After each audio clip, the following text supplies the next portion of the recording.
ताई, राज्यातील राजकारणामध्ये मोठा बदल आलेला आहे. खरं तर भाजपसह सर्वच पक्ष हे जेनजीकडे आकर्षित झालेले आहेत. जेनजीमुळे नेमकं काय वाटतं तुम्हाला? जेनझी म्हणून त्यांना हिणवणं हे काही मला वाटते योग्य नाही आहे. जेनझी म्हणजे हे कोणचे पोरं आहेत, कोणचे मुलं आहेत, हे आपल्याच घरात जन्माला आलेले मुलं आहेत. आपल्या संस्कारातून ते त्या ठिकाणी मोठे झालेले आहेत. त्याच्यामुळं कधी कोणी कुठे चुकत असेल तर त्यांना समजून सांगितलं पाहिजेत, परंतु त्यांचा बाऊ त्या ठिकाणी नक्कीच केला नाही पाहिजेत. आपल्या परिवारात तुमच्या आमच्या परिवारातले पोरं आहेत, आज ते त्या वयामध्ये आलेले आहेत. खरं तर महिला राजकारणी त्यातल्या त्यात उपमुख्यमंत्री सुनेत्राताई पवार यांच्यासाठी काँग्रेसने गुंगी गुडी हा शब्द वापरला आहे. कुठंतरी राजकीय टीका करण्याची पातळी घसरलेली असं वाटतं. हो, नक्कीच. ज्या परिस्थितीमध्ये सुनेत्रा वहिनी यांना उपमुख्यमंत्री म्हणून शपथ घ्यावी लागली, ती परिस्थिती काय होती ही अख्ख्या महाराष्ट्राने पाहिली. त्या काळामध्ये आपला पक्ष किंवा आपल्या पक्षांना मानणारा जो वर्ग आहे, ते कुठेही वाऱ्यावरती न सोडता आपल्या पतीच्या निधनानंतर अनेक असा पती की त्या पतीची ओळख महाराष्ट्राचा एक धुरंधर राजकारणी म्हणून होतं. असा पती गमावल्यानंतर आपल्या कुटुंबाचं दुःख बाजूला सावरून त्या समाजासाठी त्या ठिकाणी पुढे आल्या आणि अशा वेळेला त्यांना अशा पद्धतीने टीका करणं मला असं वाटतं योग्य नाही आहे. काँग्रेसला काय सध्या काम नाही आहे, कुठेतरी टीका करायची, खालच्या पातळीवरती टीका करायची आणि आपलं लक्ष केंद्रित करायचं, हे एकमेव काम त्या ठिकाणी काँग्रेसला राहिलेलं आहे आणि त्याच्यातून त्यांनी ही टीका त्या ठिकाणी आदरणीय सुनेत्रा वहिनी यांच्यावरती गेलेली आहे. ताई, आज देशाचे गृहमंत्री हे मुंबईत आलेले आहेत. यावर काँग्रेसने टीका करताना म्हटलंय की राज्याचे जे काही मुख्यमंत्री आहेत ते खरे मुख्यमंत्री हे अमित शहाच आहे. देवेंद्र फडणवीस हे शॅडो मुख्यमंत्री असं काँग्रेसची भूमिका आहे. हे बघा, मी आत्ता तेच सांगितलंय तुम्हाला, टीका करण्याशिवाय काँग्रेसकडं काहीही शिल्लक राहिलेलं नाही आहे.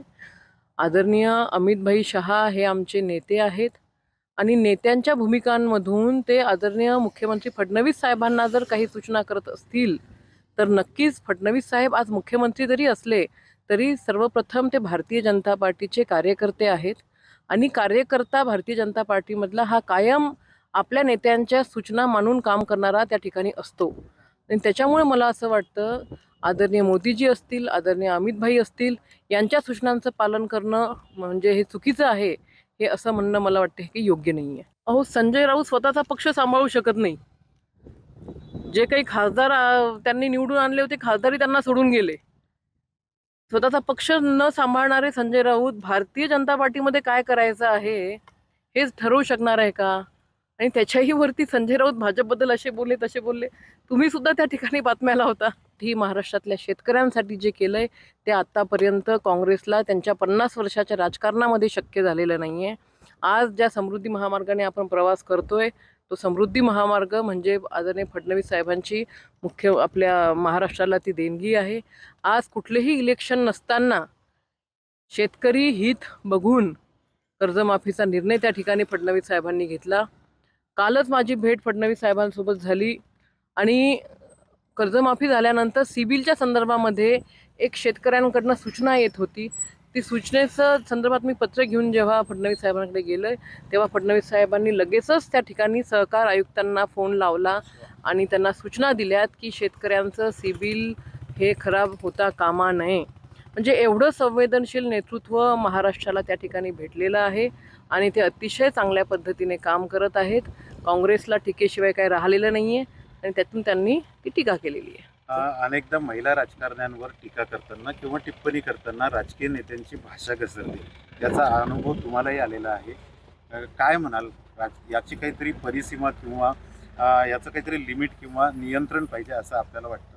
नक्कीच असलं पाहिजे. राजकारण एकतर महिला ह्या मूळतः कमी आहेत राजकारणामध्ये आणि ज्या महिला आपलं कुटुंबाचा विश्वास संपादित करून जेव्हा राजकारणाच्या माध्यमातून समाजापुढे येतात त्यावेळेला नक्कीच अशा महिलांचा त्या ठिकाणी सन्मान झाला पाहिजे.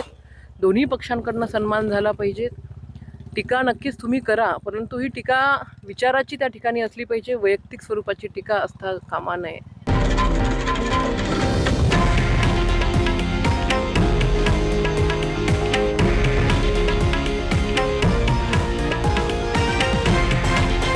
हे आहे देशातील नंबर 1 न्यूज नेटवर्क आणि आपण पाहत आहात TV9 मराठी, एकमेव.